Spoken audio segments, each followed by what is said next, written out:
بسم الله الرحمن الرحيم الحمد لله رب العالمين والصلاة والسلام على رسول الله اللهم علمنا ما ينفعنا وانفعنا بما علمتنا وزدنا علما وإيمانا وفقها في الدين اللهم لا سهل إلا ما جعلته سهلا وتجعل الحزن إذا شئت سهلا رب العالمين.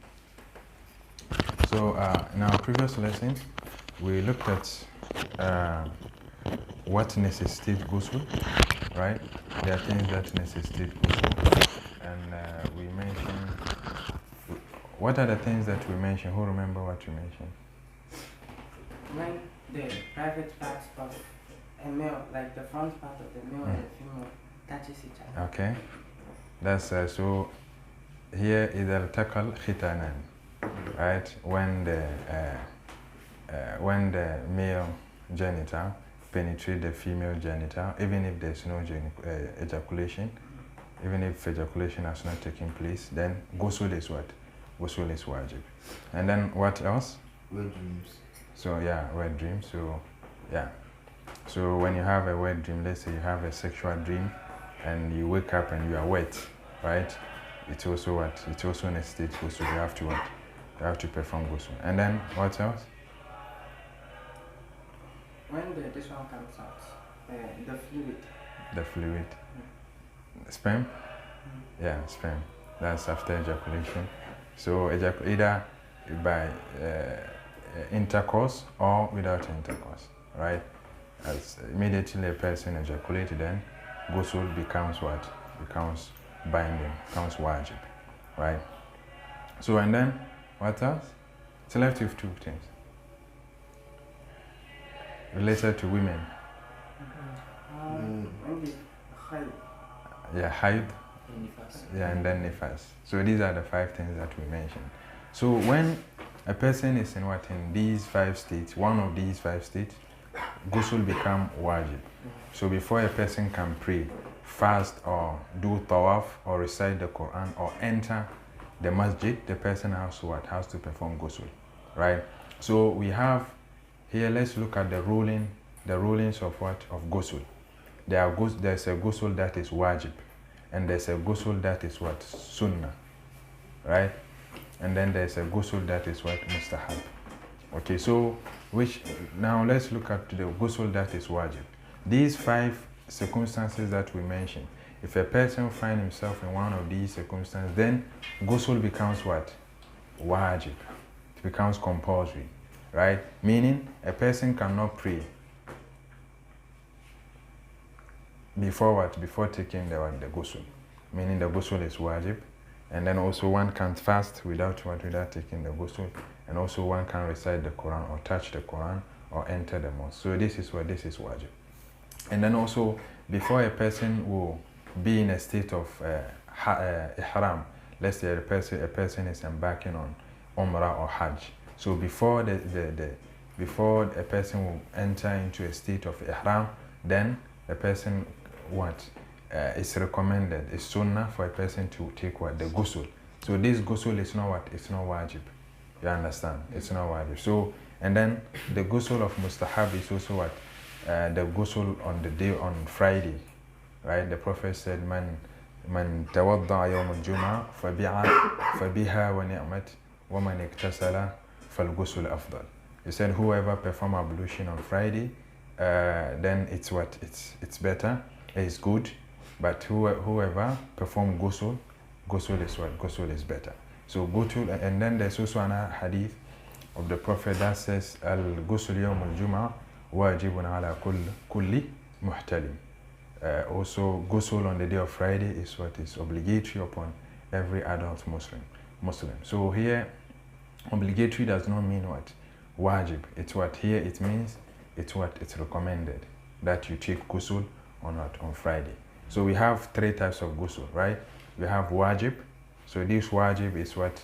If a person is in any of the five states that we mentioned, the state of this major impurity, the five states that we mentioned, and then the ghusl of sunnah is what? To take it before entering into a state of what? Ihram, before umrah or hajj. And then we also have ghusl of mustahab, that's on Friday. Okay, so now let's look at let's look at the fada'il of ghusl, the fara'id of ghusl, that's the obligatory act of ghusl, and also look at sunan of ghusl and then the fada'il of ghusl. Then we look at how to perform ghusl, and then if there's any question, then we looked at it. So he said, Babu fara'id al-ghusl wa sunanihi wa fada'ilihi. Right? So this chapter talks about this ritual bath, ghusl, right? So these are the fara'id, that's the obligatory act of worship, obligatory act of what? Ghusl. So, and then sunan, and then also what? Fada'id. So now who can mention what's the difference between the fara'id and then the sunan and then the fada'id? What's the difference between them? So Sheikh, the sunan is the sunan act of ghusl. No, start with the fara'id. The fara'id act of ghusl is actually the type that is meritorious. No, that's obligatory. So we say fara'id, okay? Okay. Okay, sure. Following. Ya kamata ka yi. Okay, let's go. I think faraid is the acts that if they are not performed, if you don't perform them, your ghusl is invalid. You can't perform ghusl at all. Okay. Like they are compulsory for you to perform them. Yeah, they are compulsory for you to perform them. So, and then what's the difference between the fara'id and then the sunan? So the sunan is recommended, like it has, how do you say, it makes your ghusl more valid. Yeah, more valid. Yeah. Okay, so it's like, it's complete the, yeah. So we said that fara'id are what? Are the pillars. Okay, they are obligatory act of what? Any worship. If a worship has what? Has a fara'id, or yeah, fara'id or arkan, it means that it's what? It is the essential part of that worship. So if a person failed to do it, that act of worship will be considered what? Null, invalid. You understand? And then the sunan is what? It makes it complete.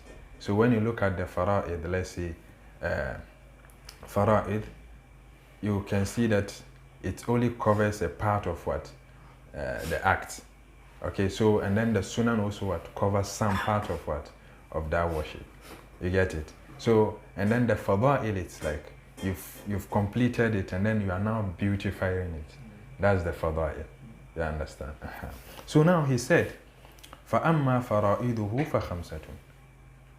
The obligatory act of what? Ghusl is how many? There are how many? There are 5. Okay? فَأَمَّا فَرَائِدُهُ فَخَمْسَةٌ. النية, that's intention. Okay, intention, it's what? It's obligatory. In what? In ghusl, as we also mentioned, it's also obligatory. In what? In ablution, right? So niyya. So now, how do you make niyya for your ghusl? How do you make your niyya for your ghusl? So Just make intention. Eh? You just make it. Okay, of course, you have to make intention, we understand. But how do you make? What do you have to see? What conviction do you have to have? So you have to be in that consciousness. Yeah, we understand that. But of course, there's a set, you have to intend something. We understand. Okay, you intend you're about to perform ghusl. You think? Yeah. Yeah, of course, you're about to perform ghusl. But you should intend, the intention should entail that you are going to perform ghusl to what? To get rid of what? Of major impurity.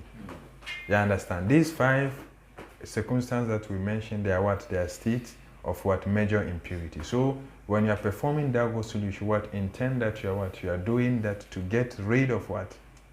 That major impurity. You get it? To get rid of what? That major impurity. And then if you add that for the sake of Allah, then you what? You do it to get rid of major impurity and also get the reward for the sake of Allah. You understand? If you add that. So now, what if you intend just to perform ghusl? What will happen? Will the ghusl be considered valid? If you intend. You intend that you are going to perform ghusl, but you did not intend that you are doing that to get rid of what? That major impurity. Is the ghusl valid? Yes. Yeah, it's valid. Yeah, okay, so now with that, the ghusl is not valid. Yeah, and then you can't use that ghusl to perform salah. Yes, so you have to intend. The intention is really important. You have to intend that you are going to perform ghusl to what? To get rid of what? The major impurity. So because the major impurity kind of prevent you from what? Any act of worship, like salah, like siyam, like reciting the Quran. So you have to intend that you are doing this. You are going to take the ghusl to get rid of what? The major impurity. You understand? If you don't intend like that, your ghusl is not what? It's not valid. Do you get it? So this is important. So now, let's say that a person has performed ghusl. He came because he's going to perform ghusl. So he intended that I'm performing ghusl. So when you do that, and you go and pray after the ghusl, you have to make up that prayer. That prayer, yeah. You have to make up, because that ghusl won't you discharge you from what? From the major impurity. So, for instance, you were taught in madrasa that if you are going to do the farad, like you are going to perform ghusl, you have to first make an intention. And generally, intention is more like you have to be in that subconsciousness, or like you are going to do intention. Yeah. Like you are going to perform the ghusl, so you just have to be in that state. So I've intended to perform ghusl and start by final. You finish. That's it. Yeah, that's what I'm telling you. It's not just the intention. See, whatever you are doing or you are about to do, the intention is there. You get it? That's what you're going to do. But how do you intend? That's what matters here. How do you intend? Actually, what you just said, like that's all the ulama, that's what you conclude, or No, this according to our mazhab. According to what the mazhab of Maliki. Because the mazhab of Hanafiya, for instance, they don't consider niyya to be what? To be rukun. You understand? So with them, it's what? It's different. By now, madhab, I mean, this is the well-known, well-established position, madhab in the what? Or opinion in the madhab. So you have to intend. This is very important. actually, again, maybe I'm coming to do ghusl. Okay. And I know definitely that, like, maybe it's going to wipe away the major impurities. So I know definitely. So if you don't intend, it should be permissible. Yes. No, but in the mazhab it's not like that. So it's important. You So get it? What if you don't know? Huh? What if you don't know? You know you just have to be in the subconscious. But you didn't know that they have to. It's something good on each one. You have to. So here you'll be sinful for not knowing. Yes, you'll be sinful for not knowing. Why? Because this is the basic that is wajib on every Muslim to know. So knowing this is not what? It's not an excuse. Say, what about a teacher who taught you how to do the ghusl and told you that you have to do the intention, but he never explained it? So will he be sinful for teaching you without explaining everything?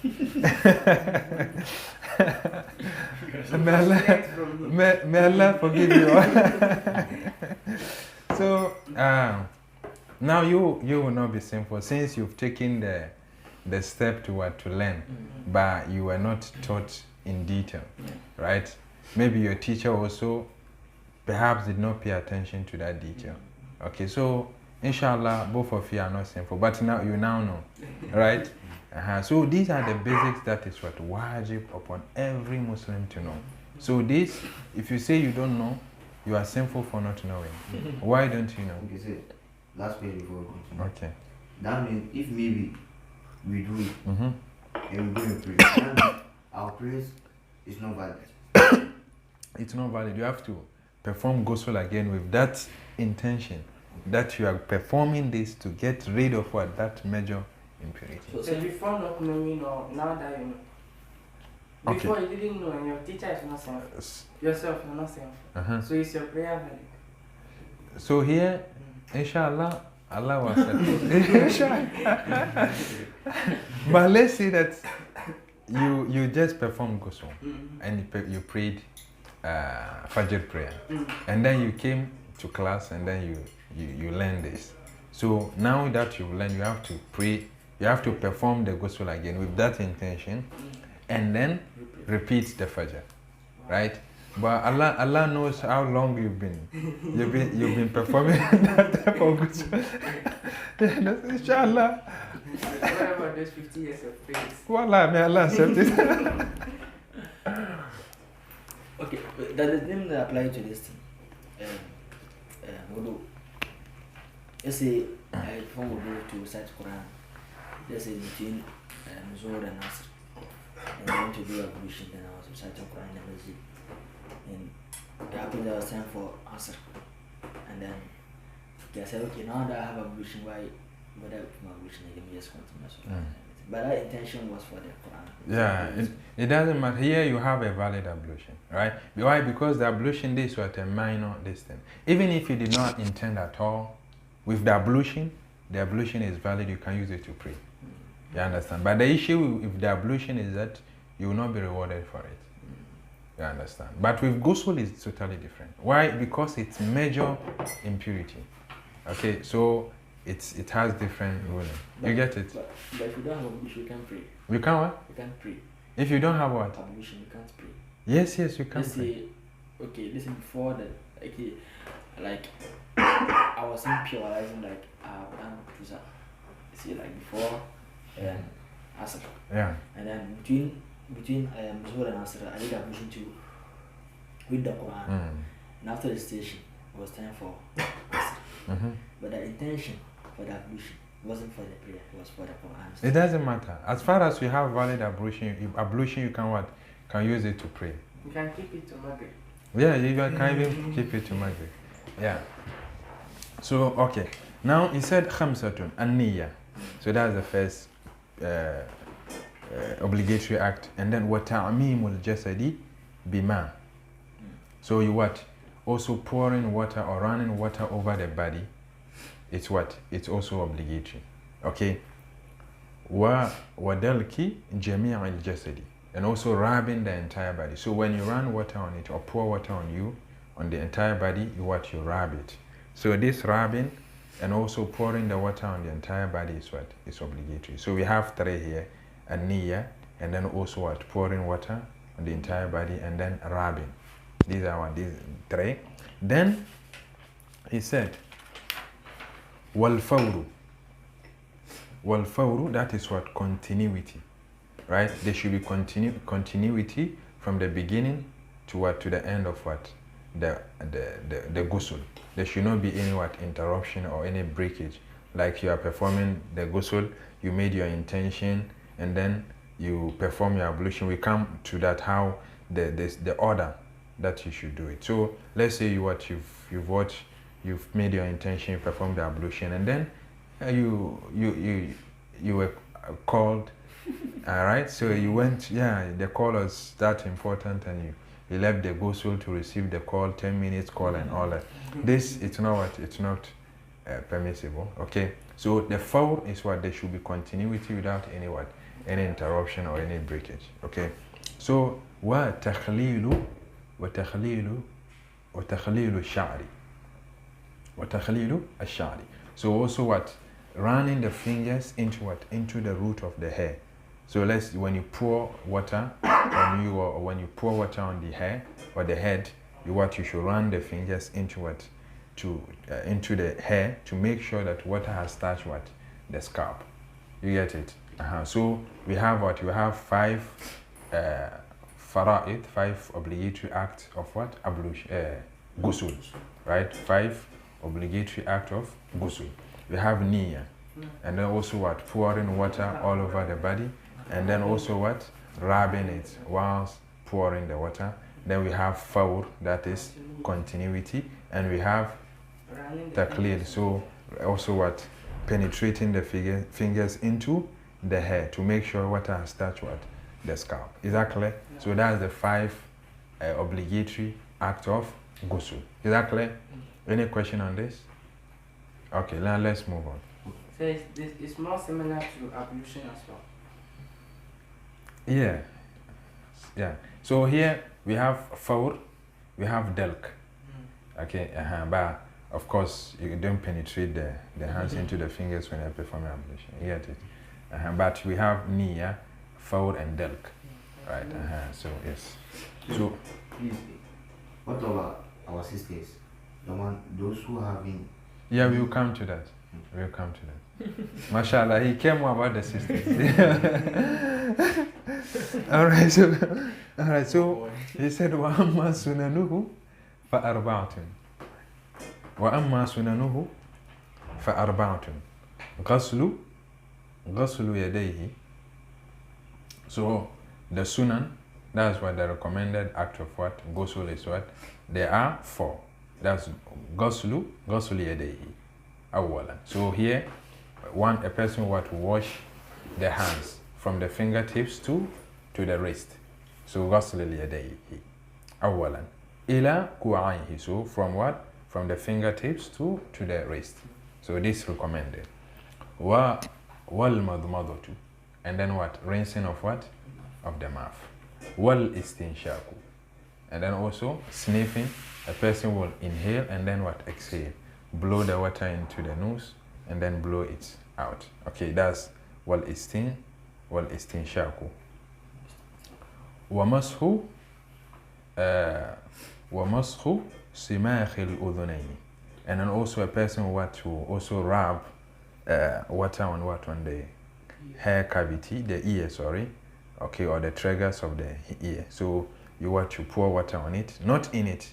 You pour water in it and then rub it to make sure you rub your hand behind it and in it too to make sure you've cleaned it. Not to pour water in it, but on it. Alright, so there's difference between pouring water in the ear and then on the ear. Okay, it's totally different. Is that clear? So we also have what? We also have 4 act of what? Recommended actions of ghusl, right? That's washing the hands from the fingertips to the wrist, and then also madmada, rinsing, istinshaku, sniffing in and out, and also mashu simakh al-udhunayn, and also rubbing of what? Or wiping on the ear. Is that clear?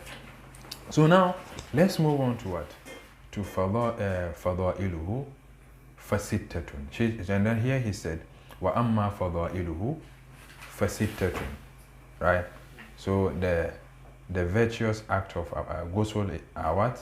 Are 6. Right? So he said, al-bad'u bi izalati al-adha an jasadihi.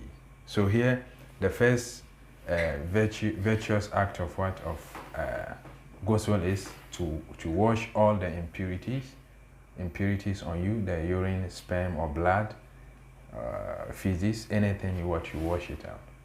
Right? So these were fadail, one of the virtuous act of what? Ghusl. Then ثم إكمال أعضاء وضوئه. So here, and then the person performing the ghusl should complete the part of what? The ablution. Because you've washed the hands, you've rinsing, you've also you've rinsing, you've made istinshak, and also the ears, right? So now it will be left with what? The face, the hands, from the wrist to from the fingertips to the elbow. Okay, so you should complete the part of what? Ablution. Okay, this also virtuous act of what? Ghusl. And then say وغسل أعالي قبل أسافل وغسل الأعالي قبل الأسافل. So you also wash the top, the upper part of the body before the lower part of the body.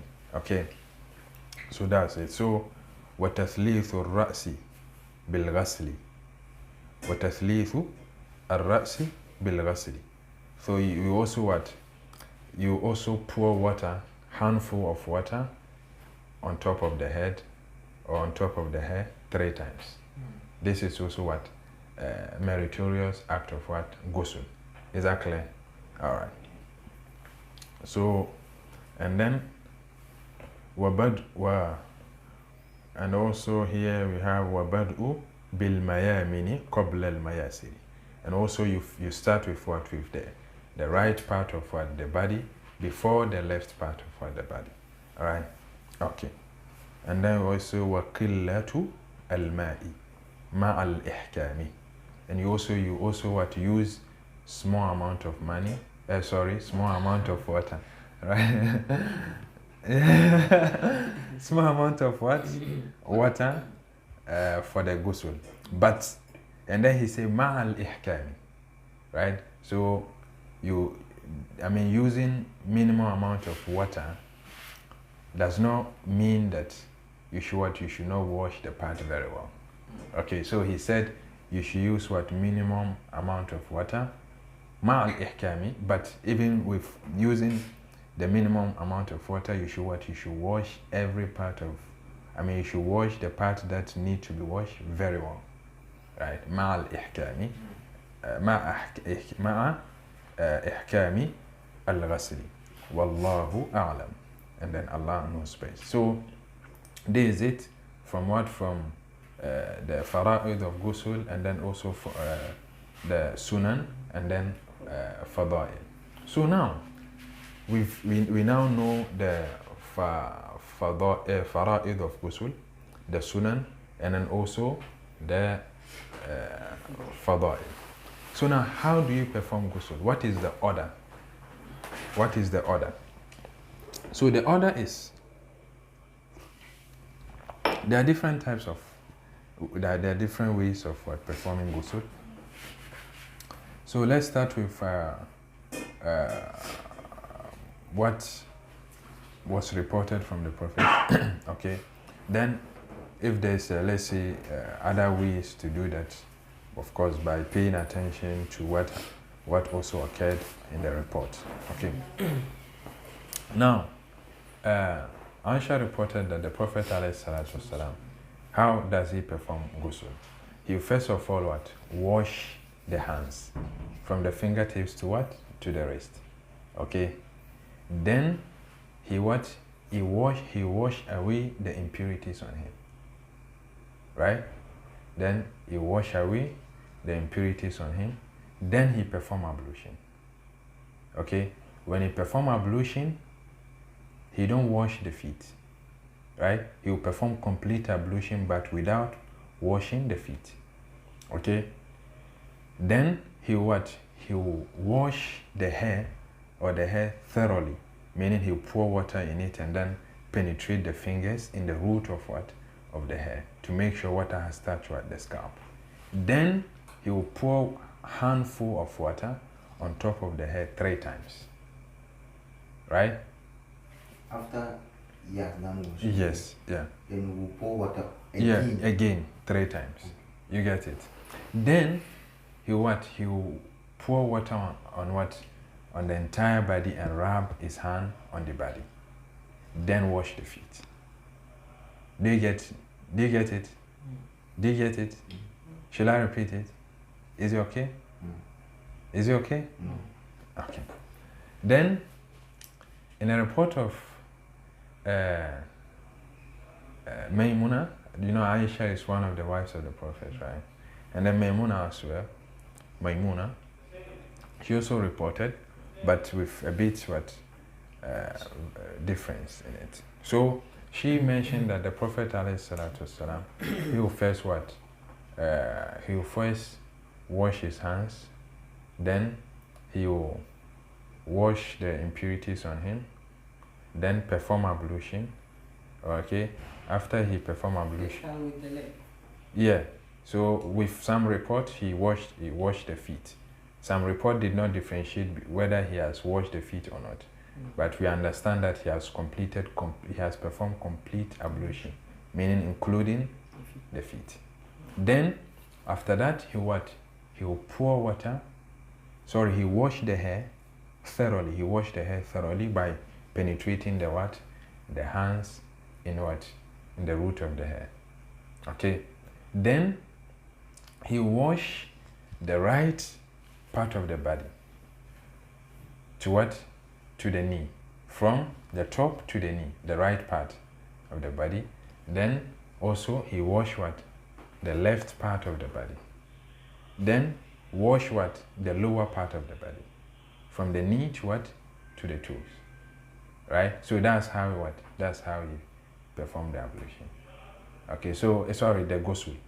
Is that clear? Okay. No, but this one again. So but start from where the actual ghusl starts from.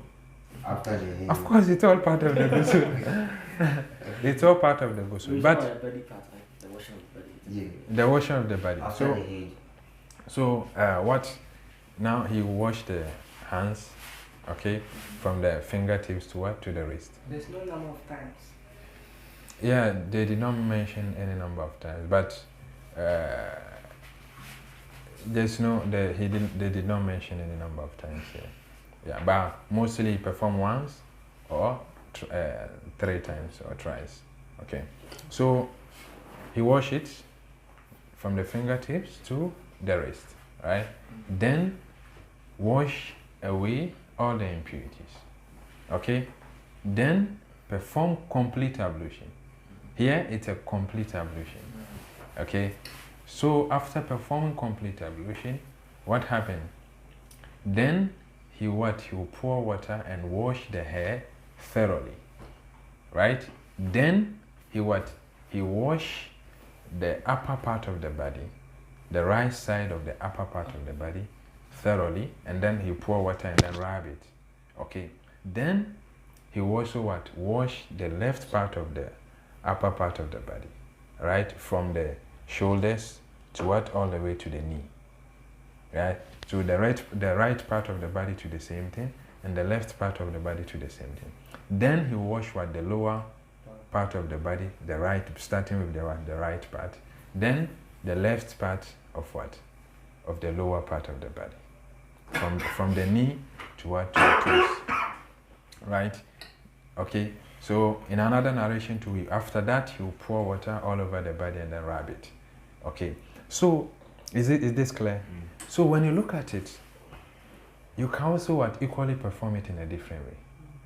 You understand? Because maybe this sequence will be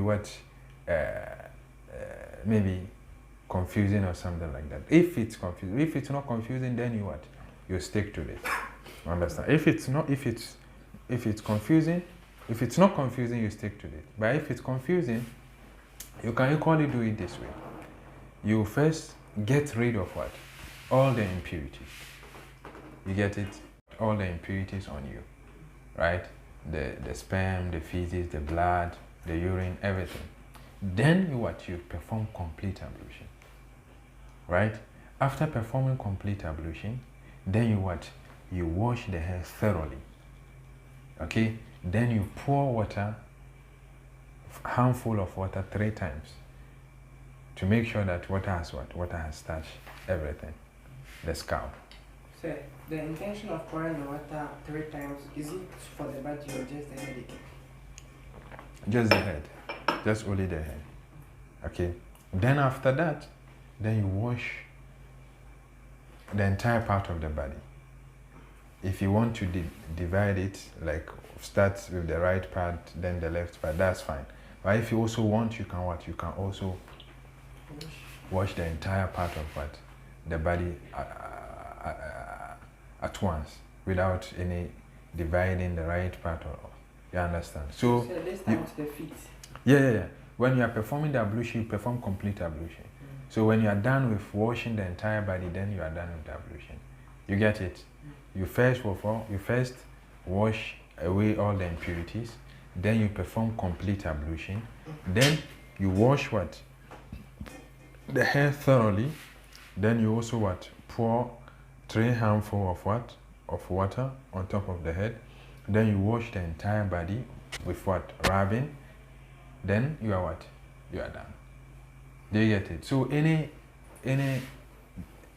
order that you think is it's easy for you, you can use it. You understand?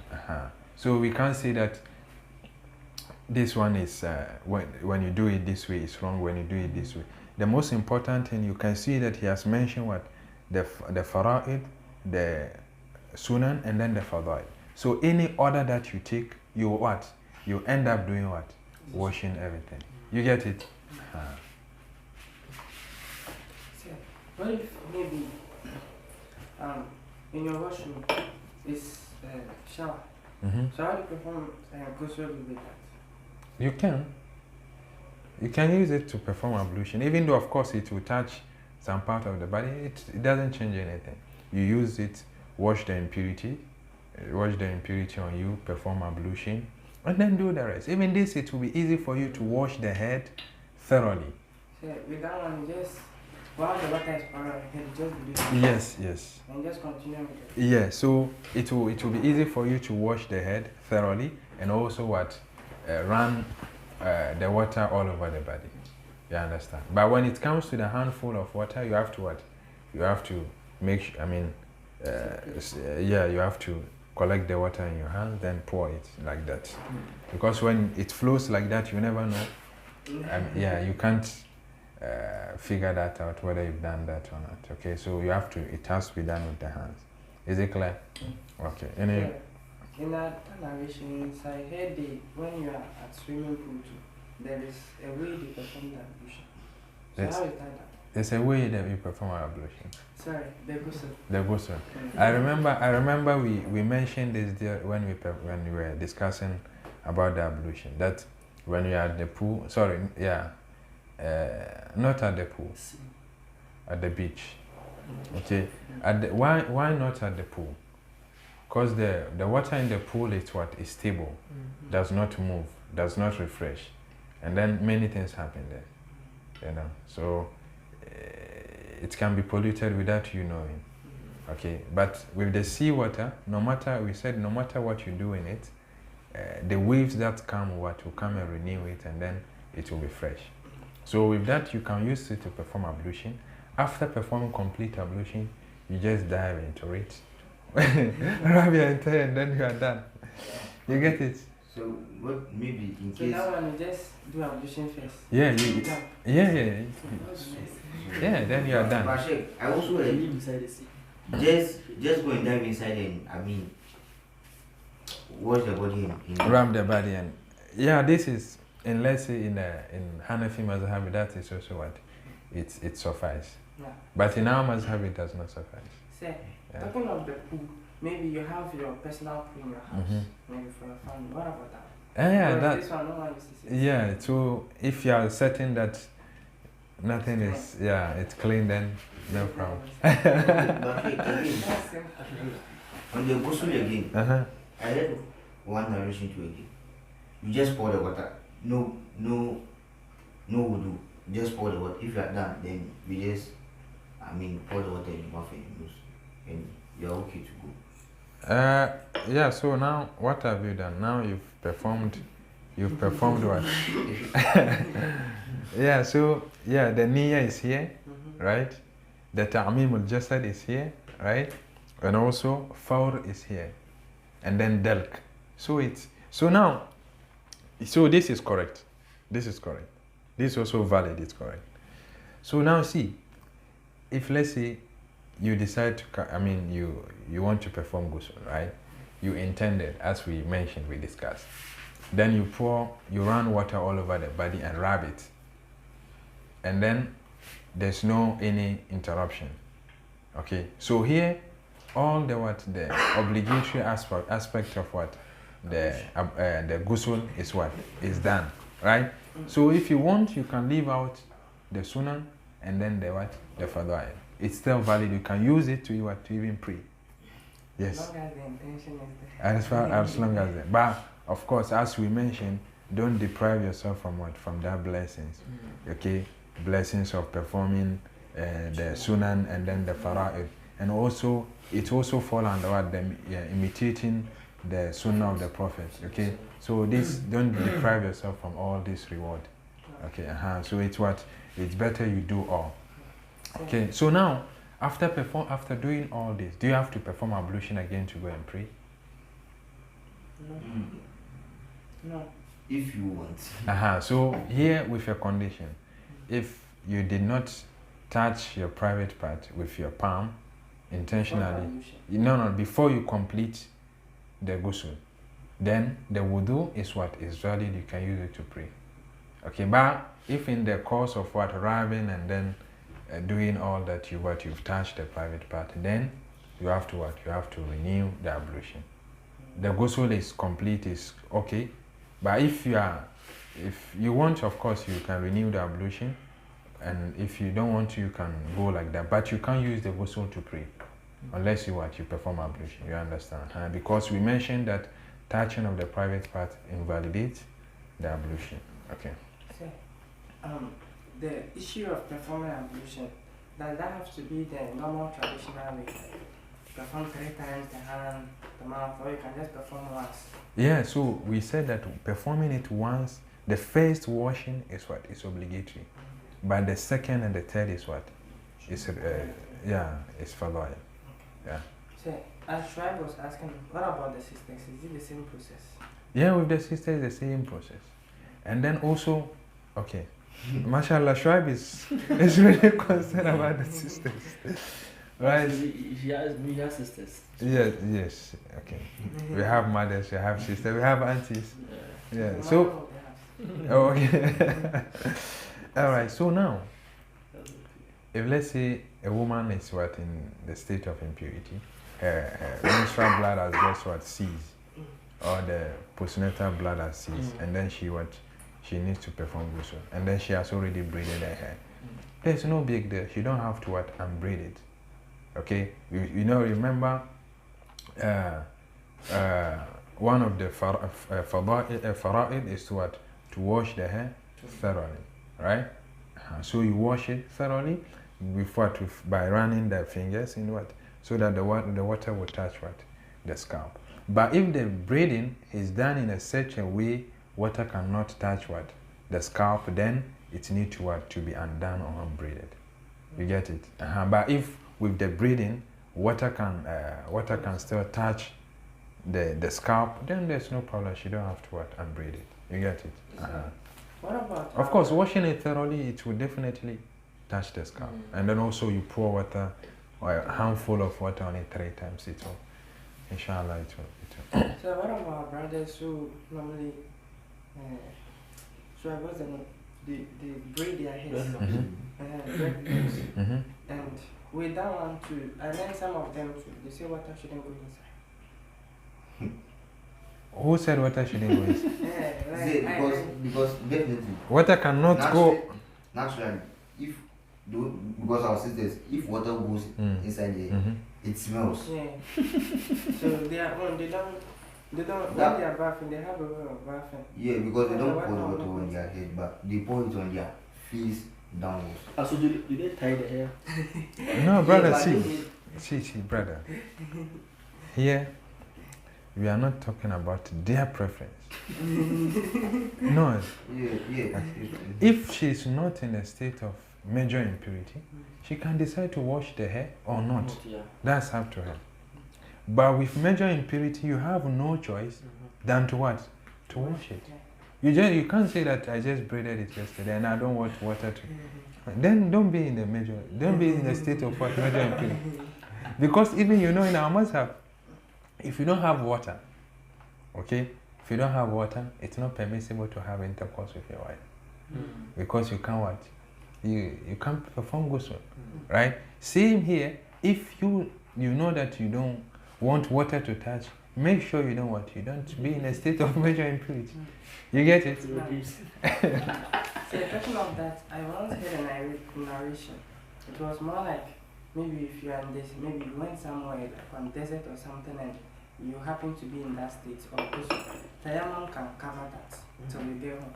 Yeah, we will come to that. That will be our next topic. That's tayammum. What necessitates tayammum, when do you perform tayammum, and then how do you perform tayammum and all that. We will look at it in our next lesson. Okay? Yeah, and then there are many interesting things there, inshallah. Yeah. Is there any other question? Okay. So mashallah, Shuaib is really concerned about the sisters, and then also Yusuf is also concerned about the brothers, mashallah. All right, so let's yeah, so let's pause here. Wa akhiru da'wahum alhamdulillahi rabbil alamin.